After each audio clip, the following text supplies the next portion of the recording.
성경은 태초에 하나님이 천지를 창조하신다는 것부터 시작하고 있습니다. 하나님께서 6일 동안 천지를 창조하시고 7일째 쉬셨습니다.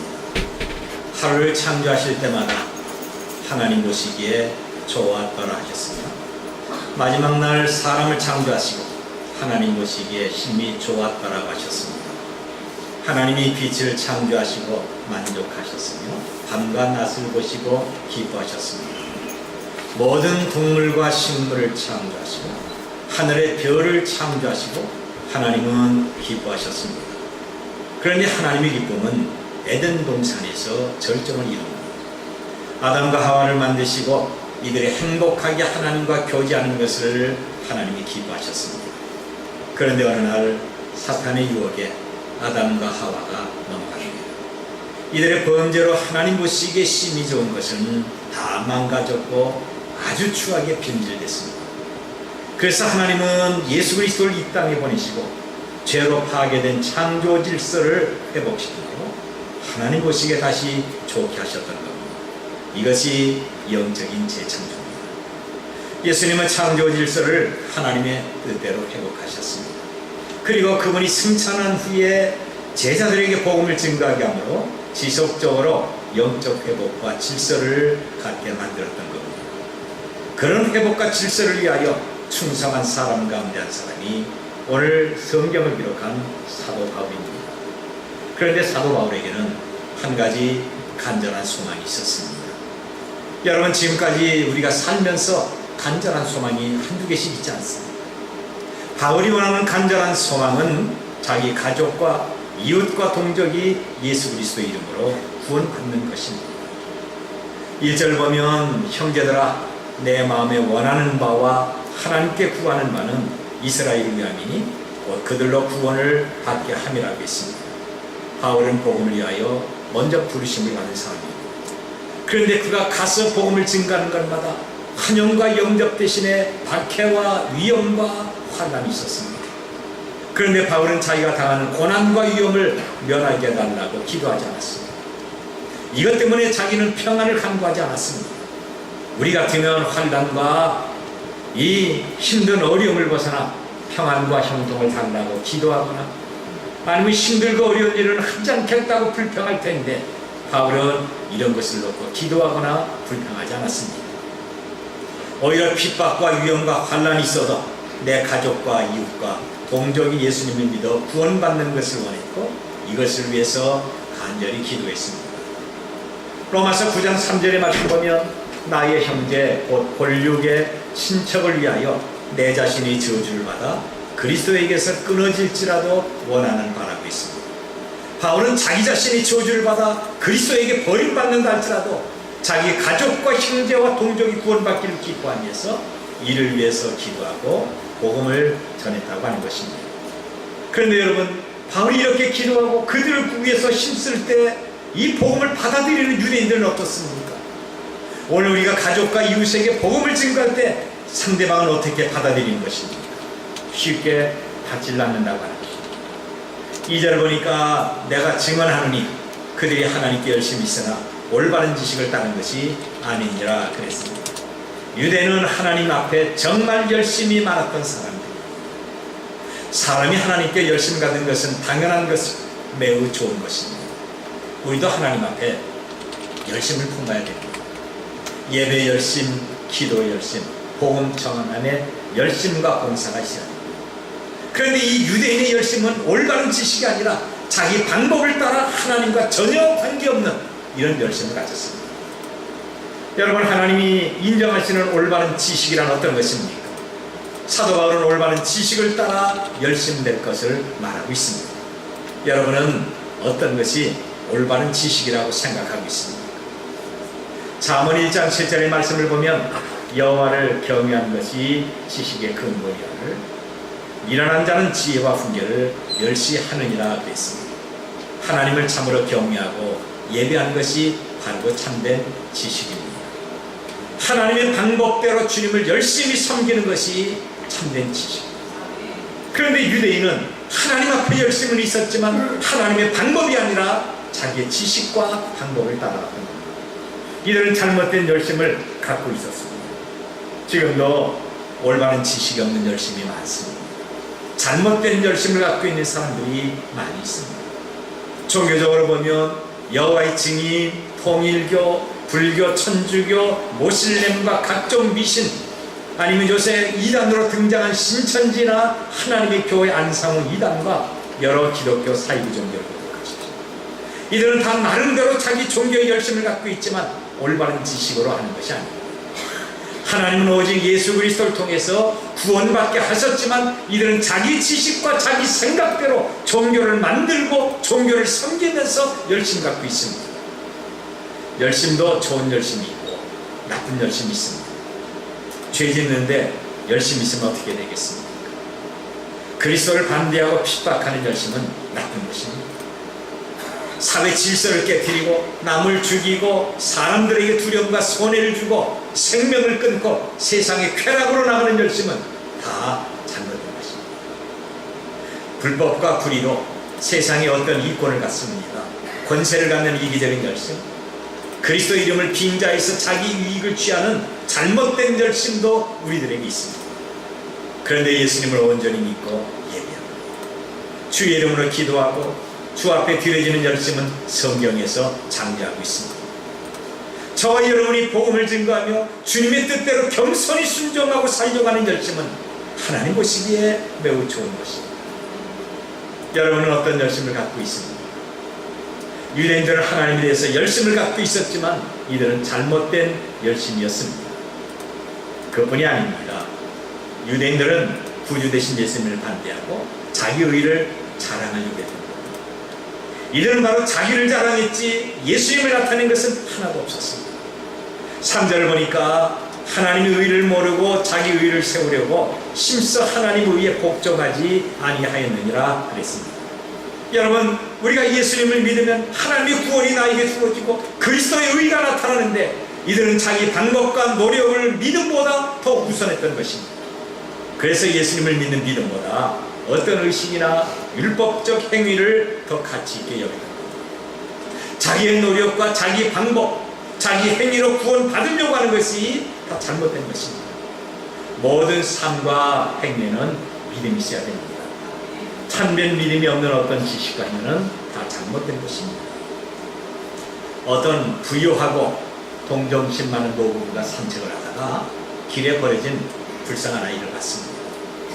그래서 이 아이를 자기 집으로 데리고 와서 깨끗이 목욕을 하게 하고 새 옷을 입힙니다. 배불리 먹이고 마침 자식이 없기 때문에 자기의 양자로 삼았습니다.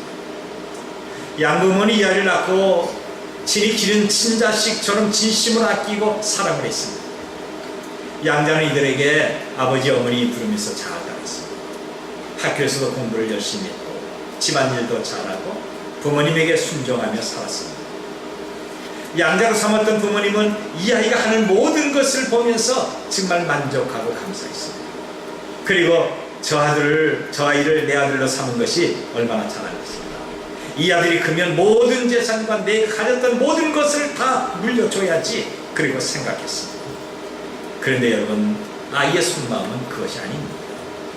내가 이렇게 하지 않으면 양부모에게 미움을 받고 쫓겨날까봐 쫓겨나지 않기 위해서 하기 싫어도 억지로 웃으면서 순종하고 열심히 공부를 한 겁니다. 그리고 이 아이는 부모님에게 인정받을 만한 어떤 행위만 골라서 했던 겁니다. 얼마나 피곤하겠습니까? 얼마나 많은 외식과 가면을 써야 되는 것입니까? 이 아들은 양부모의 진실한 사랑과 마음을 외면하고 빈 껍데기만 가지고 있는 겁니다. 이것이 율법이라는 겁니다. 부모의 진실한 마음을 알고 그 부모를 끝까지 신뢰에 따라간다면 그가 실수를 해도, 그가 공부를 못해도, 때로는 기대에 미치지 못하도, 그러나 변함없는 사랑을 받고 행복과 평안을 누릴 수가 있었는데, 그만 사랑과 믿음이 없는 거짓되고 위선적인 자기 노력만 계속한 겁니다. 이것이 은혜를 떠난 율법입니다. 얼마나 잘못된 일입니까? 변함없는 확실한 은혜가 있어도 율법을 따라가고 있으니까 얼마나 피곤하겠습니까? 그래서 올바른 행위가 우리는 필요합니다. 그런데 그 행위는 올바른 믿음을 기본으로 해야지 자기를 행복하게 만들 수가 있습니다. 이제 유대인은 하나님의 사람으로 구주이신 예수님을 받습니다. 그런데 그분을 영접하지 않습니다. 오히려 인간의 어떤 행위와 율법적인 노력을 계속하고 있습니다. 이런 잘못을 바로잡기 위해서 예수님께서 이 땅에 오셨습니다. 4절 보니까 그리스도는 모든 믿는 자에게 의를 이루기 위하여 율법의 마침이 되시니라 그랬어요. 여러분, 율법의 마침은 율법의 완성이면 끝이라고 하는 겁니다. 더 이상의 복음이나 우리의 구원을 위해서 어떤 것이 필요하지 않다, 바로 그거죠. 오직 예수 그리스도의 한 분이면 충분합니다. 그래서 율법의 행위나 인간의 선함과 노력은 예수 그리스도를 믿는 믿음 앞에서는 사실 아무것도 아니라고 하는 거죠. 바울은 자기 가족과 이웃과 동족이 예수님을 믿고 구원받기를 간절히 소망했습니다. 이런 소망이 우리에게 있어야 될 것입니다. 오늘 우리의 간절한 소망이 무엇입니까? 내 가정이 편안하고 내가 구원받았으니까 염려가 없고 내가 안정된 직장에서 돈을 벌고 자식이 다 출세를 하고 건강하면 되는 것입니다. 그렇다면 오늘 이 말씀 앞에 우리는 너무나도 초라하고 불쌍한 인생들이 되는 것입니다. 내가 있는 교회가 편안하고 교회가 커지고 좋은 시설이 있고 현대식 건물 가지고 있으니까 됐다고 하는 것은 이기적인 생각입니다. 여러분, 우리 주변에는 아직도 예수를 알지 못하고 올바른 지식 없는 열심을 갖고 사는 사람들이 너무나도 많습니다. 이제 우리는 사람의 노력과 행위를 내세우는 무지한 사람들에게 바울처럼 이들 구원을 위해서 기도하고 내 마음에 불을 품는 뜨거움이 있어야 될 것입니다. 구원은 예수 그리스도를 믿어야 되는 것입니다. 바울이 그렇게 모진 환난과 박해와 고통을 당해도 참고 예수님을 증거한 이유가 어디에 있습니까? 구원은 오직 예수 그리스도로 말미암은 것임을 알았기 때문에 그렇습니다. 예수님은 말씀하기를 내가 곧 길이요 진리요 생명이니 나로 말미암지 않고는 아버지께로 올 자가 없다고 하셨습니다. 그렇습니다. 구원과 생명의 유일한 것은 길과 진리이신 예수 그리스도 한 분이심을 인정하고 우리가 믿어야 합니다. 예수님이 누구십니까? 6절을 보니까 믿음으로 말미암는 은인 이같이 말하되 내 마음에 누가 하늘에 올라가겠느냐 하지 말라. 올라가겠다 하면 그리스도를 모셔 내리는 것이오라고 했습니다. 여러분, 조금 어려운 말입니다. 바로 예수님은 천국에 계신 분입니다. 아무도 자기 의로 영원한 천국에 들어갈 수가 없습니다. 예수님은 영원한 천국에 계셔서 창조주와 전능하신 하나님으로 지금도 영광 받고 있다고 하는 것입니다. 그런데 7절에 가서 좀 달라집니다. 혹은 누가 무저갱에 내려가겠느냐 하지 말하니 내려가겠다 하면 그리스도를 죽은 자 가운데서 모셔 올리는 것이다. 이 말씀은 예수님이 이 땅의 육신의 몸으로 우리를 대신해서 십자가에 죽으신 후에 부활하신 사건을 말합니다. 예수님은 하늘에 영광을 받으신 분입니다. 예수님은 우리의 모든 죄짐을 다 담당하시고 십자가에 죽으시고 부활 승천하셔서 구원의 길을 완성하셨습니다. 이 예수님을 믿어야 우리가 구원을 받습니다. 그리고 이 예수님을 날마다 사모하고 은혜 받는 길에 나가야 될 것입니다. 그렇다면 예수님을 믿는 방법이 어떤 것입니까? 우리가 교회 나왔다고 구원받는 것이 아닙니다. 내가 성경을 안다고 구원받는 것이 아닙니다. 구원받을 만한 유일한 방법은 오직 하나밖에 없습니다. 9절과 10절을 보십시오. 내가 만일 내 입으로 예수를 주로 시인하며 또 하나님께서 그를 죽은 자 가운데서 살리신 것을 내 마음에 믿으면 구원을 받으리라. 사람이 마음으로 믿어 의에 이르고 입으로 시인하여 구원에 이르느니라. 구원받는 방법은 예수님을 구주로 인정하고 믿어야 되는 것입니다. 여러분, 내가 예수님을 믿는 것은 내 마음을 열고 입으로 예수님을 구주로 시인하고 받아들이는 것입니다. 내가 예수님을 믿지만 주변 사람들이 믿는지 안 믿는지 관심도 없고 누가 예수님에 대해서 비난하고 반대하는 사람을 보면서도 속으로만 그렇지만 나는 믿어, 나는 교회 나가, 나 예배하고 있어 라고 하면 안 된다고 하는 것입니다. 정말 믿음을 입으로 나는 믿습니다, 나는 그리스도의 사람입니다 말하면서 고백을 해야 된다고 하는 겁니다. 그 결과 13절에 이렇게 말합니다. 누구든지 주의 이름을 부르는 자는 구원을 받으리라. 주님, 나는 믿습니다. 나는 주님을 예배하고 있습니다. 나는 예수님을 위해서 살겠습니다. 예수님의 이름을 부르고 시인해야 구원의 확증과 구원의 역사가 이루어지게 됩니다. 그럴 때 심판의 부끄러움을 당하지 않습니다. 11절 보면 성경이 이르되 누구든지 그를 믿는 자는 부끄러움을 당하지 아니하리라고 했습니다. 그런데 어떻습니까? 실제로 부끄러움을 당하고 고난도 있습니다. 예수님을 믿는 것 때문에 우리가 비웃음도 당하고 할 말도 제대로 하지 못하고 어려움도 있습니다. 예수님을 믿기 때문에 여러 가지 손해를 보고 양보할 때가 있습니다. 분명히 성경은 말하기를 누구든지 그를 믿는 자는 부끄러움을 당하지 않는다고 했습니다. 자, 그렇다면 성경이 잘못된 것입니까? 아니면 사도 바울이 예수님을 믿게 하려고 거짓말하는 것입니까? 절대 그렇지 않습니다. 여기서 부끄러움 당하지 않는다는 것은 현실 사회가 아니라 하늘나라에서 부끄러움이 없다고 하는 겁니다. 그렇습니다. 예수님을 믿는다고 우리가 순식간에 달라지는 것이 아닙니다. 우리의 직업도 여전히 같고 우리의 생활도 같고 내 주변의 사람들도 역시 같습니다. 그런데 미래에는 영광스러운 구원이 우리에게 주어지는 것입니다. 지금은 예수님을 믿든지 안 믿든지 같이 살 수가 있고 같은 직장에서 근무할 수가 있습니다. 같은 차를 타고 여행할 수가 있고 같이 밥을 먹을 수가 있습니다. 그런데 미래 세계에서는 함께 공존할 수가 없습니다. 예수님을 믿으면 영원한 생명이고 거절하면 영원한 지옥의 고통입니다. 예수님을 믿으면 천국에서 영광스럽지만 믿지 않으면 지옥에서 사망과 고통의 부끄러움이 있습니다. 이 날을 보고 우리가 그리스도 안에서 믿음과 소망과 사랑으로 살아야 됩니다. 여러분, 예수님께서 십자가에 죽으실 때 모습을 한번 보도록 하십시오. 그분은 옷이 벗겨졌습니다. 십자가에 달리시면서 심한 고통으로 물과 피를 쏟으시며 서서히 죽어갑니다. 예수님의 고통을 사람들이 재미있게 구경하면서 비웃고 있습니다. 그런데 예수님의 양편에 강도가 한 명씩 또 다른 십자가에 달려 있습니다. 이들도 예수님과 동일한 십자가 형틀에서 비웃음과 손가락질 받으면서 고통스럽게 죽어가고 있습니다. 그런데 그중 한편의 강도가 죽기 직전에 동일한 고통을 받으며 죽어가는 예수님을 보면서 구주로 믿고 신앙 고백을 합니다. 그런데 다른 한편의 강도는 끝까지 비웃고 믿기를 거절합니다. 결과가 어떻습니까?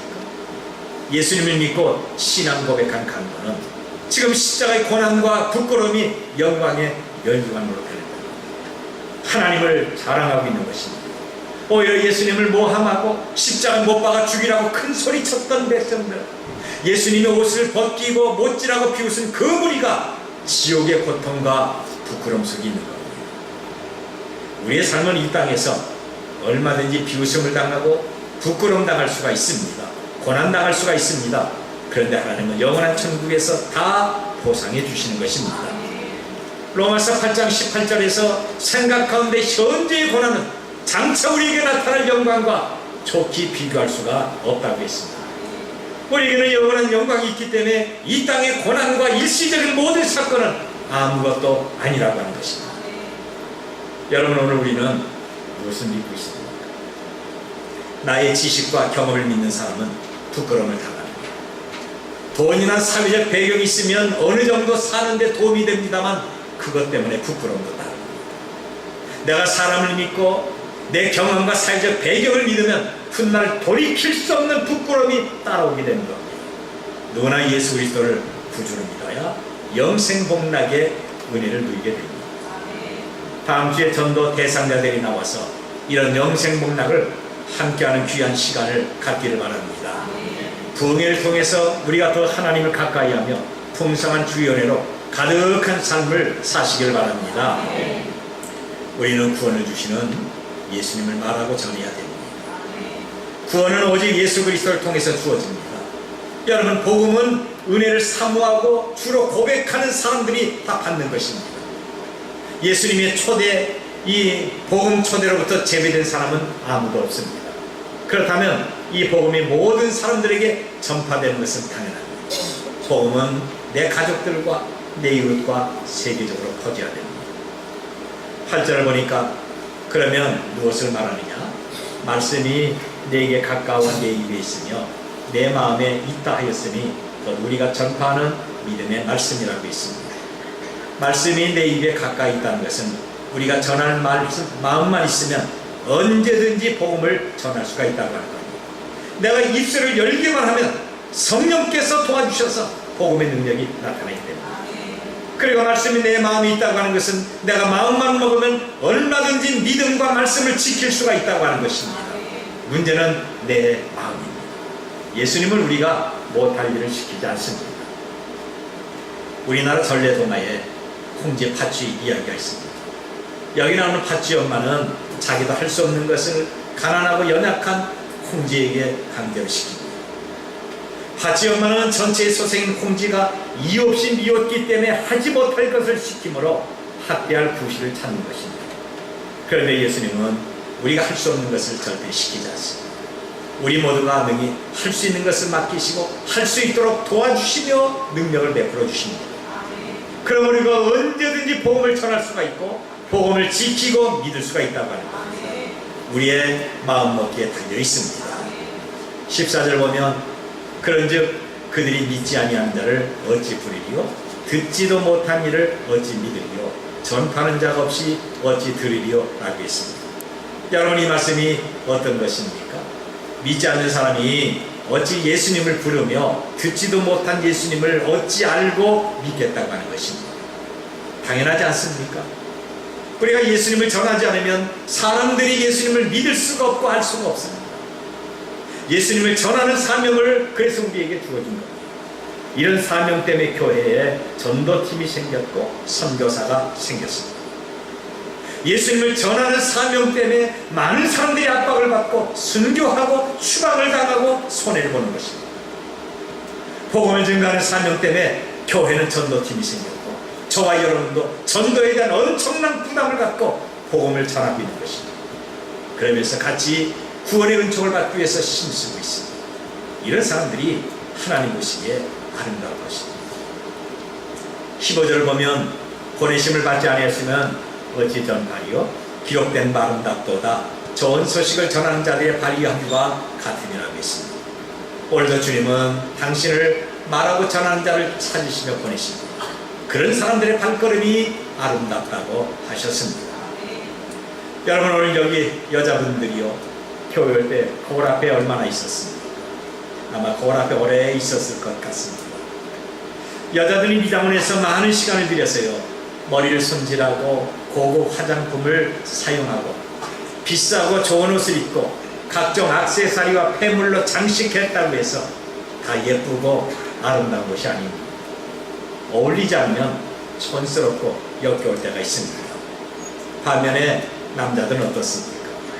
사우나를 하고 머리에 기름을 바르고 신사복을 입고 구두는 번쩍이고 향수 부렸다고 해서 멋진 게 아닙니다. 균형이 없는 삶은 잠언에서 말하기를 돼지 코에 귀걸이 같다고 말하고 있습니다. 여러분, 돼지 코에 귀걸이 하나 딱 붙였다고 가정해 보십시오. 얼마나 웃기겠습니까? 하나님 보시기에 정말 아름다운 것은 예수님을 전하는 사람들의 마음과 발걸음입니다. 이제 저와 여러분은 전도 대상자들에게 복음을 증가하는 아름다운 발걸음들이 되시길 바랍니다. 지금 전 세계는 이북의 핵폭탄에 대해서 관심을 갖고 있습니다. 중국의 군비 증강과 시리아 난민, IS의 테러, 미국의 대통령 선거, 그리고 개인적으로 먹고 사는 문제에 깊은 우려와 관심을 갖고 있습니다. 우리의 관심은 사람을 살리는 것입니다. 전쟁에 반대하는 농성도 하고 구호도 외치지만 정말 사람을 살리는 것은 전도에서 영혼을 구원하는 것입니다. 여러분에게는 전도 대상자가 있습니다. 여러분이 전도할 구원시킬 대상은 과연 누구입니까? 가족을 위해서 기도하고 있습니다. 언제 이웃을 만나서 복음을 전하며 교회 데리고 올 것입니다. 여러분, 우리가 전도 대상자를 선정하고 그를 위해서 기도하고 교회 와서 복음을 듣게 하는 것은 매우 아름답고 매우 귀한 것입니다. 좋은 음식점이나 아니면 좋은 약이 있으면 소개를 합니다. 단풍놀이가 어디가 좋다고 소개도 합니다. 연속곡이 재미있다고 보라고 권면도 하는데 생명 주신 예수님이 이를 연속보다 못하단 말이에요. 바울은 자기 가족과 이웃과 동족을 위한 간절한 소망이 있었습니다. 이들이 예수님을 믿고 다 구원받는 것입니다. 구원의 길은 오직 예수님 한 분이십니다. 이 예수님을 우리는 마땅히 전해야 됩니다. 지금까지 우리의 소망은 단순한 현실 문제 아니면 돈 또는 육신의 안일과 즐거움이 있지는 않았습니다. 나의 지혜와 나의 노력과 의를 앞세우면서 살고 있지 않았습니다. 여러분, 인간의 똑똑함은 하나님 보시기에 어리석고 미련한 것입니다. 하나님을 말하는 것을 부끄러워서 소극적인 행동 때문에 가족이 죽어 병들고 있습니다. 나의 무관심 때문에 내 형제와 이웃을 지옥의 사람으로 만들고 있지 않습니까? 우리는 복음을 전해야 됩니다. 복음을 전가하는 사람들의 발걸음이 하나님 보시기에 아름답습니다. 이것을 위해서 우리는 부름을 받았습니다. 우리는 불신세계에 하나님 앞에 파송된 사람들입니다. 좋은 시간, 좋은 기회가 지나가기 전에 복음을 전해야 되고 교회 대롱으로 예수님을 만나게 해야 됩니다. 그리고 이번 부흥회를 통해서 우리 자신이 더 풍성한 하나님 은혜와 이적적인 사랑을 다 경험하길 바랍니다.